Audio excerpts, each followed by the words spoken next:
This September, we're launching a new show called Cooking with Greggy. And you know one of the things that fueled my passion in the kitchen? Our sponsor, Blue Apron. Blue Apron's mission is to make incredible home cooking accessible to everyone, and it totally helped me when I was starting out by giving me step-by-step instructions along with pre-portioned ingredients that make cooking so easy, even a dummy like me could do it. You pick the meals you want, they're delivered to your door, and you finally get to use those pots and pans you got as a Christmas gift from Grandma and Poppy.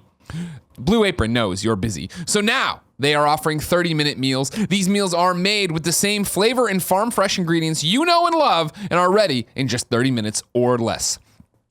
Check out this week's menu and get your first 3 meals free with free shipping by going to blueapron.com/Greggy. That's blueapron.com/Greggy. Blue Apron, a better way to cook. Also known as what else you need a shoe.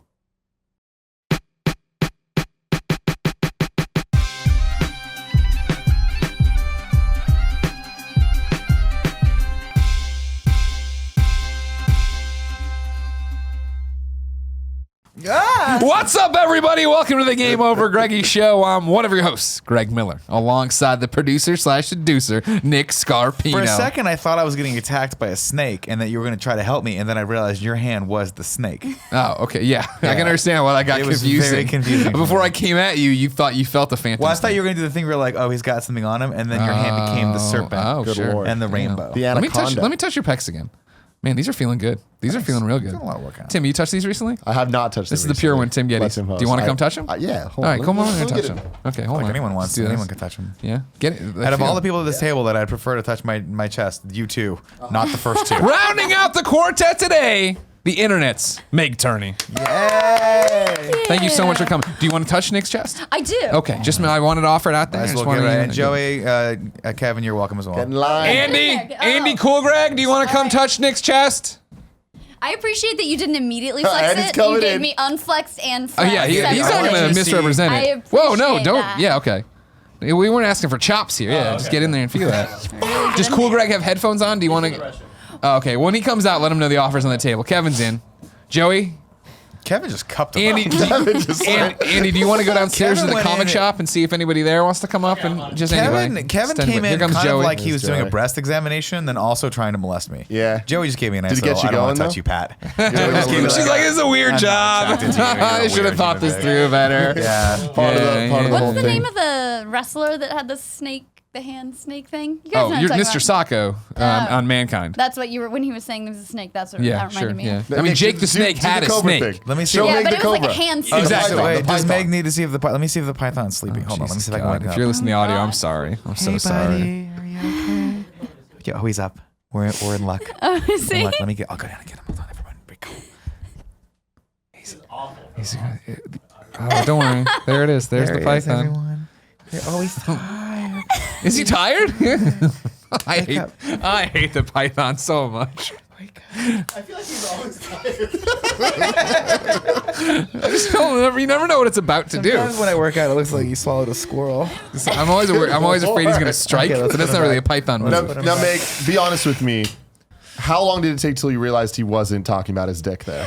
No shit. You started to lean down, Yeah. and you could see the hand. So I was like, "Oh, maybe it's his hand." But then it cut to like an above, and then I was worried it was your dick. So We're always worried it's gonna be your dick. That was a nervous laugh. I have yet to be the person that takes off all of my clothes on a podcast. But you were the guy who just slapped his muscles, so you're not far. Forearms You're not far. Forearms are allowed.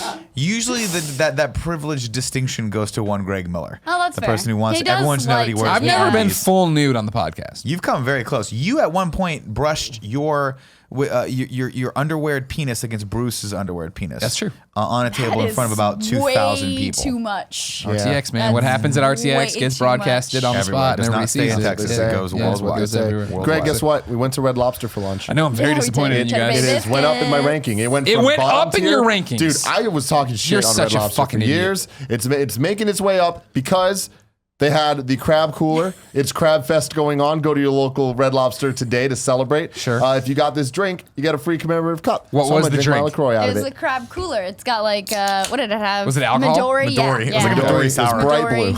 And it had It looked We like should- if you took Nightcrawler and turned him into a drink. Yeah. Oh, nice. Okay. See, you melted him? what I had heard was that basically Red Lobster was as bad as I said it was. No. And, How dare you? And Who'd you hear that from? Andy Cortez. No, he said that it took too long. Oh no, The service was terrible. The service was Atrocious. terrible. He had the But- biscuits multiplied in his throat into some kind of because we were fungus. waiting for the we were waiting for the water. I'm just gonna say here and now. Just say it.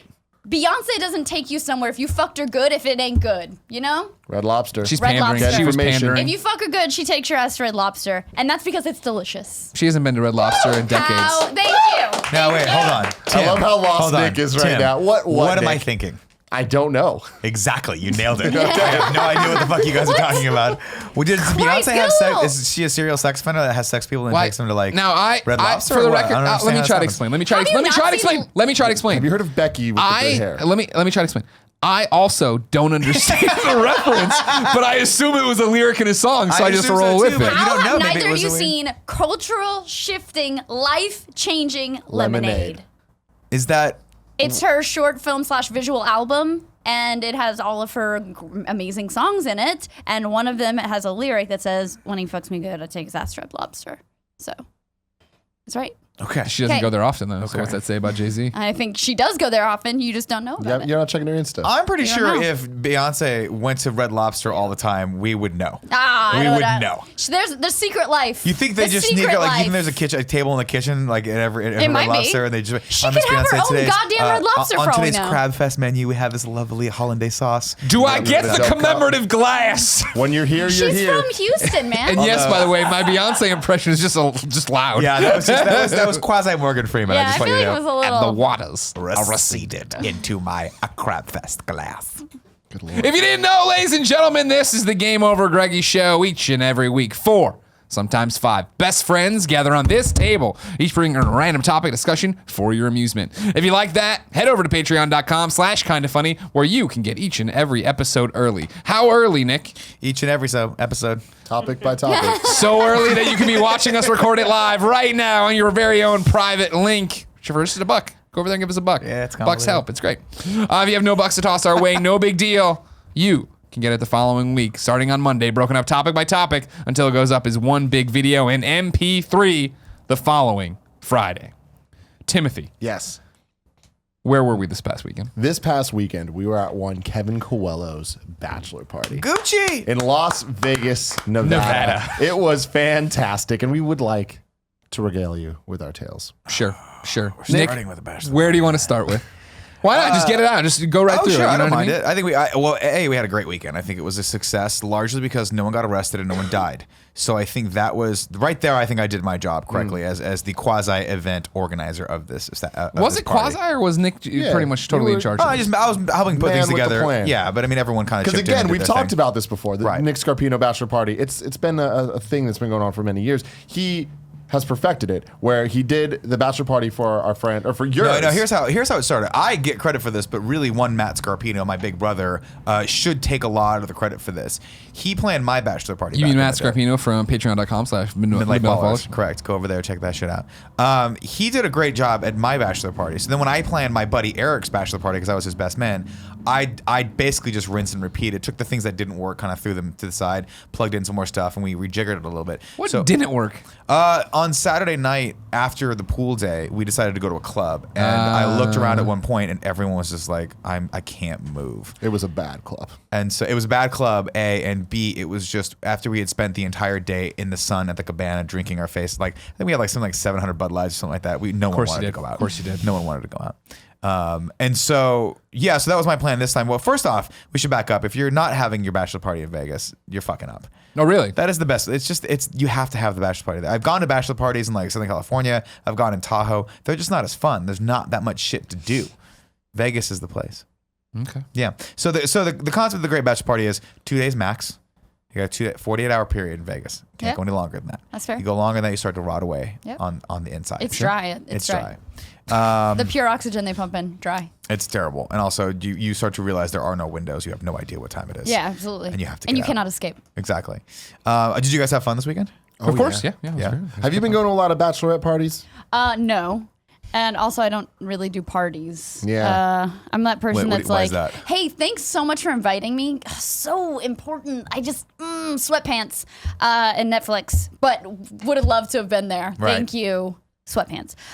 No, but I have been to Vegas a lot. Oh, okay. It's a different experience Yeah. though. Vegas and the bachelor party Vegas or bachelorette party Vegas. Different vibe. I was born 70. Yeah. So like everyone else in my family got the party vibe, but for me, like even the thought of a bachelor party in Vegas sounds like, where are my sweatpants? Sure. Yeah. I think there was parts of that where we were all admittedly old. Yeah, And then we I think felt there- like it was time. But I think that was the good thing about this group is that no one really pushed each other to be like, hey, we gotta go fucking on, bro. dominate. Bro it up, bro. So like just so Meg, so you know, everyone flew in on Friday afternoon. So basically we got there around like 1, checked in the hotel, we went out and grabbed lunch there, and then we went over to the gun store to fire guns. Yeah. Which ended up being a super fun bonding experience, I think, and ended up being a lot scarier than I thought it was going It was to be. really I saw scary. the M82. Holy fuck! We got Kevin. Well, when you go to the gun store, they have like packages they sell. Yeah. It's like for like $100, you get the gun store package. It's like a handgun and 2 machine guns. That was a blast. But we were like, no, Kevin deserves better. And my buddy Eric sprung for him to get the Coalition package, which included a squad automatic weapon, which is like a fully automatic, like the one that Rambo used to have, where like they put the bandolier of bullets in. It's like the newer version of that they use in the military today. So we had that, but then we were like, we got to take it up a notch, and we got him the 50 caliber 50 gun, cal. which I stand to this day is the gun that took down Ed 209 in the original RoboCop. Just want everyone to know that for visual reference. So if you're not was familiar that with a guns, sniper rifle? what's that? Because it looked like a sniper rifle. I think the gentleman who was ex-Marine there said it was a anti-tank weapon or something like Yeah, that. no, the M82, the 50 cal is an anti-armored vehicle weapon. Yeah, like he said, I fired it before. they have rounds. He was I'm saying from Texas, that. I love it. bitches. I love Whoa! Just He kidding. said I there's was rounds that will California. pierce the side of a tank. Yeah. And then once they go through, they explode so hot that they'll suck all the air out of the tank and like just kill everyone inside. We've become disgusting monsters of warfare. It is. I mean, it was like so. It's very weird for me because like I have no problem playing a first-person shooter, and like that is totally. I'm like totally removed from anything that really means or any sort of like. Any ramifications or repercussions from that. But then when you actually hold a gun in your hand and you pull the trigger and you hear how loud it is and the smell of the gunpowder and the heat from the gun hits you, it's fucking intense. I mean, even if you're not shooting it, I didn't shoot any. I was just there. yeah, you guys didn't want to shoot. You were like, nah, we're good. I was in the but back. You were there to watch. And and you even with the supported. handguns, when they'd shoot, you'd see this like energy wave, and it's like nothing I've ever seen in my life or experienced. It's not even just see it. And when Kevin shot that fucking 50 cal, 50 cal. his hair just exploded. We got it. And I was like, Joey, it was make a note art. because we have a slow-mo video. I think Sean Finnegan took of Yeah. that, and it was you see the Dragon Ball. Like for those of you that ever like that are anime fans, if you ever watched Akira and you saw that bubble in the very beginning of it, how it like blew up Tokyo, that's what it looked like coming out of But on Kevin's head. hands. Yeah, Yeah. It was fucking intense. We called him Deathbringer. It's scary. It's very scary. I shot it once and said, like, did that? Do not ever want to do that again. It is absolutely terrifying. But shooting like an AR-15 is like, oh, I can see how people really like these. crying Like, this out, is I'm not fun. gonna You're lie. like, there's not a lot of recoil. You can really, like, the sights are really great. Like, it's fun to shoot that. So we shot, I forget which 2 machine guns I shot. I think one of them was an M16, like proper M16, and I think the other one might have been I want to say MP4 or MP5. I can't remember which one it was, but the machine guns were what I would call dangerously fun. Yes, exactly where right. you like one of them had a red dot scope on it, and I was aiming, and the guy's like, you've heard it before. Like I think I saw it in Call of Duty. It was like the red dot scope. Whatever the dot's at, like that's where the bullet goes. And the guy said that to me. He was like, wherever the dot is, the bullet goes. I'm like, bullshit. And I'm like, it can't be that easy. Sure as shit. It's super easy to hit it. Now, granted, the target was about 6 feet away from us, so you can't. Oh, it not was hit the further fucking than target. that. But it was actually a lot more fun and like physically adrenaline inducing Yep. than I thought it was going to be. Yeah, absolutely. And I can definitely see how people could get into like. Have you shot guns before? I've shot guns before, yeah, but I shot guns. The last time I shot a handgun was in Arizona, and I went out with my Uncle Mike. And my Uncle Mike was like one of those guys that's like, I'm going to teach you a lesson. I'm like, Uncle Mike always taught us lessons. And so when we shot, I think he had a 38. And he was God. like, and I was like, Uncle old Mike. were you? Oh, it's probably like 11 or 10 or 12. Here comes the fucking lesson. My parents were there. My Smashed parents, into my we owned a face. shotgun. And so my mom was like, hey, I want to take my shotgun and actually try to fire it. It was for home, protection. So she wanted to make sure she fired off a couple rounds before she took on the home invaders that way. Which I was like, Mom, this is not a good idea. You should not get a shotgun. But my Uncle Mike was like, he was like, we're going to take you out, but I want you to experience what this is for real. Like, I know that you watch, this is like late 80s, early 90s. So he's like, you're watching a lot of these action movies and you think this is like, that's Watching reality. Terminators. That's not reality. Like, reality is like what you're about to experience. I was like, cool. So first off, like the weight of the gun is something you don't realize. That the weight of a fucking revolver, all steel revolver is super heavy in your hands. Then there's the fucking ear piercing. Like we were wearing ear protection. And we were firing 9mm, which I have to assume are slightly less loud than like a 44 caliber or 38. I fucking squeezed off a round without ear protection on. Oof. And I heard a ringing in my ears for like, I shit you not, 2 days. And I'm like, and it was terrifying. And the recoil on it was terrifying. Granted, I'm a little kid with, little kid strength. So I didn't really. I'm a grown ass man. The sound scared me. But dude, When the first one went off, I was not ready for it. Oh, first one went off, I'm gonna shit myself. Yeah. I'm not gonna lie. I came in because I was like, it was not good. I was sick from the ride in on the plane. Like my stomach was already queasy. Flying into Vegas sucks. Oh God, it it's was always bad. bad. Yeah. But so that was the experience, but what's also was also unsettling was how quickly I became acclimated to it. Yep. Where I was like, oh, I'm just kind of used to the loud noises now, and I was like, I don't want to fire a fucking gun again. And when they offered for everyone to go to take a shot with the 50 cal, I was like, no, I think I'm done. Yeah, you punked out of that. I bitched out on that one, yeah, for sure. But yeah, so that was fun, and then after that, we had dinner. But before that, I want to say that I know that was a success because there was another bachelor party in the same room as us. watching and us. they all had these like dinky ass little guns, and by the time they were almost done shooting what they were shooting, we were shooting these fucking giant ass things. They stopped what they were doing, just filming us. It was, and I shit you not, yeah. not to make another RoboCop reference. Sure, but it was go like ahead. that scene in RoboCop where all the cops are firing. They're like, their PPK guns, whatever it was, and then it's like, and like one by one, they all looked over at us, and we were just fucking RoboCopping the shit out of targets. And at one point, the guy was like, "Look, you're not supposed to do this, but here's what you're gonna do. These are fully automatic rifles. I want you to burst fire for the first few, and then when I know the coast is clear, my boss isn't listening." By the way, he said that every time, and the boss never showed up. Of course. So of course, it was just spiel, but whatever. And Troy was a nice guy at the gun store. He was awesome. Was he? He's like, I'm gonna. Was he a nice guy? And sexist? Little and all racist the and ifs. sexist. I mean, like that he whole was- place I was in, I'm like, this is just way too much testosterone. How you doing, Troy? He's like, Well, to be yeah, fair- that's what we call the bitch gun or whatever. Yeah, I'm like, all right, you're a bitch wrist. That's it. I'm like, all right, great. He jammed the gun. To be fair, he did have a bitch wrist. So Eric Hart had a bitch wrist. Yeah, Yes, that's true. he had a held wrist the that- gun Apparently, properly. the term bitch wrist, which is a new term in my lexicon now, refers to when your wrist, you're not holding the gun with enough strength so that your wrist doesn't buckle. And so when it kicks back, if your wrist is too slack, there's too much slack in your too wrist, bitchy. it'll actually catch it'll jam the gun. And so he jammed the gun after his first shot, and they were like, "You got a bitch wrist." So that was- usually happens with the women. And So the guys- I the mean, girl look. next door kept yelling or screaming or something. I'm like, all right, you're an asshole. It was very broy. It was very broy. I mean, What this you is a expect. very broy experience going there, and a lot of very macho experience. I'll say that. But our core group of guys, I think we were having a blast. Our group was great. And it wasn't until the squad automatic weapon came out that I was like, I think Kevin's really enjoying himself right now.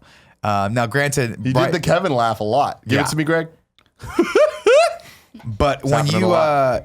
it's terrifying though. Like when he just held down the trigger and that fucking thing rattled off like, oh, what do you think? Like 30 rounds in about. He's shaking his head. Yes. 3 Kevin, you can come seconds? over. You want to chime in?